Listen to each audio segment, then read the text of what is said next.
பெயர் சபை வரைக்கும் பெயர் பெற்று விளங்கினார். ஹல்லேலூயா. கர்த்தருடைய பிள்ளைகளே, நம்ம ஆண்டவரை தேடினால் நமக்கு நடப்பது கூட எப்படிதான் நடக்கும் அப்படின்னு சொன்னா, நன்மைக்கு ஏதுவாய் அது நடக்கும். சில காரியங்கள் நம்முடைய கண்களுக்கு தீமையா இருந்தால் கூட, நான் ஆண்டவரை தேடின நாட்கள்ல தானே இப்படி சம்பவிச்சிருச்சு, அதனால அதை குறித்து பயப்பட வேண்டாம். கர்த்தர் அதை நமக்கு நன்மையாய் மாற்றுவதற்கு கர்த்தர் வல்லவரா இருக்கிறார்.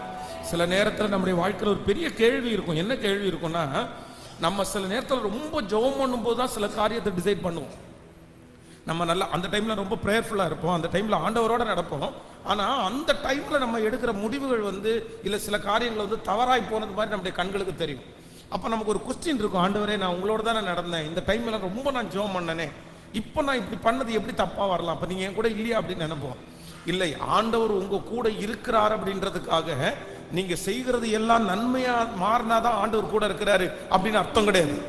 சில காரியங்கள் ஆண்டவர் நம்ம கூட இருக்கும்போது நமக்கு தீமையாய் நடக்கிறது மாதிரி நடக்கும். வேதத்துல சில மனிதர்களை எடுத்து பாருங்கள், அவருடைய வாழ்க்கையிலே தீமை நடக்கும் போது ஆண்டவர் அவங்க கூட இருந்தாரா இல்லையா? சொல்லுங்களேன். தீமை நடக்கும் போது ஆண்டவர் விலகி இருந்தாரு, நன்மை நடக்கும் போது ஆண்டவர் உள்ள கூட இருந்தார், அப்படி கிடையாது.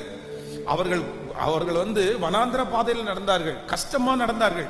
ஆனா அப்பவும் ஆண்டவர் அவங்க கூட தான்.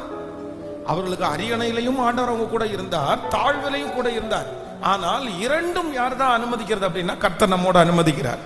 அதனால ஆண்டவர் நம்மோட இல்லைன்னு நம்ம நினைக்க கூடாது. ஆனால் கர்த்தரை தேடும் போது நமக்கு எது நடந்தாலும், அது ஆரம்பம் நமக்கு கஷ்டமா இருந்தாலும் முடிவு நமக்கு என்னவா இருக்கும்னா, அது வெற்றியாகத்தான் இருக்கும். அது தீமை என்று கண்டிப்பாக வரவே வராது.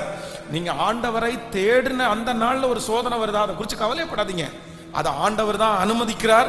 அந்த காரியம் நமக்கு நன்மையாய் நிச்சயமாக மாறும். அதுல எந்த மாற்று கருத்துமே இல்லை.